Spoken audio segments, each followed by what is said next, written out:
à la découverte du bassin de la Marne. Prenant sa source à Ballem-sur-Marne, la Marne, longue de 514 km, traverse 7 départements. La Haute-Marne, la Marne, la Meuse, l'Aisne, la Seine-et-Marne, la Seine-Saint-Denis et enfin le Val-de-Marne, où elle se jette dans la Seine entre Charenton-le-Pont et Alfortville. Elle a plusieurs affluents: la Saulx et l'Ourcq en rive droite, la Blaise, la Somme-Soude, le Grand Morin et le Petit Morin en rive gauche. Elle traverse les villes de Chaumont, Saint-Dizier, Châlons-en-Champagne, Épernay, Château-Thierry et Meaux. Le bassin versant de la Marne, d'une superficie d'environ 12 700 km², se divise en 6 entités. La Marne amont, comprenant des terres agricoles et un vaste domaine forestier. La Champagne humide, où l'activité de la Marne est modifiée par le lac du Der et par la contribution de la vallée de la Saulx. Elle se caractérise par des prairies préservées et des cultures agricoles. La Champagne crayeuse, qui se définit par ses grandes étendues agricoles céréalières et maraîchères. La Marne vignoble, au terrain viticole de Champagne. Les Morins, comprenant de grandes cultures agricoles céréalières. Et l'Ourcq et la Marne aval, point de départ d'une densification urbaine progressive vers l'aval.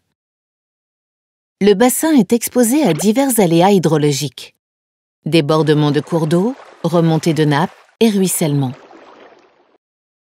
On y trouve 3 territoires à risques importants d'inondation, TRI, définis par l'État. Saint-Dizier, 10 000 habitants exposés, Châlons-en-Champagne, 32 000 habitants exposés, et Meaux, 31 000 habitants exposés.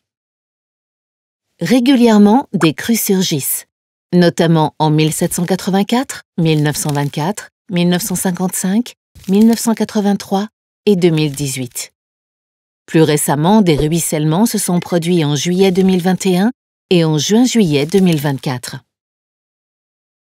Suite à la crue printanière de 1983, les acteurs du bassin se sont concertés pour mettre en œuvre des mesures de prévention des inondations, telles la restauration des zones d'expansion des crues, ZEC, la modernisation des ouvrages de protection ou encore le développement de la culture liée au risque.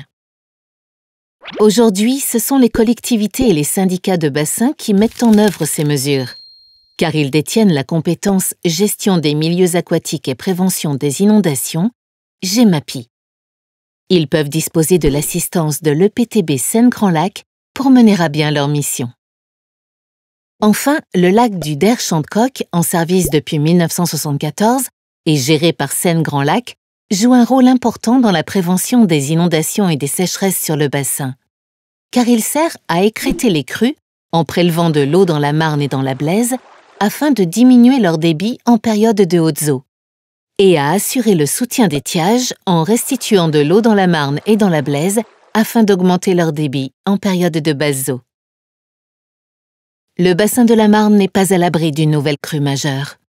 C'est pourquoi les acteurs du territoire agissent pour prévenir les inondations.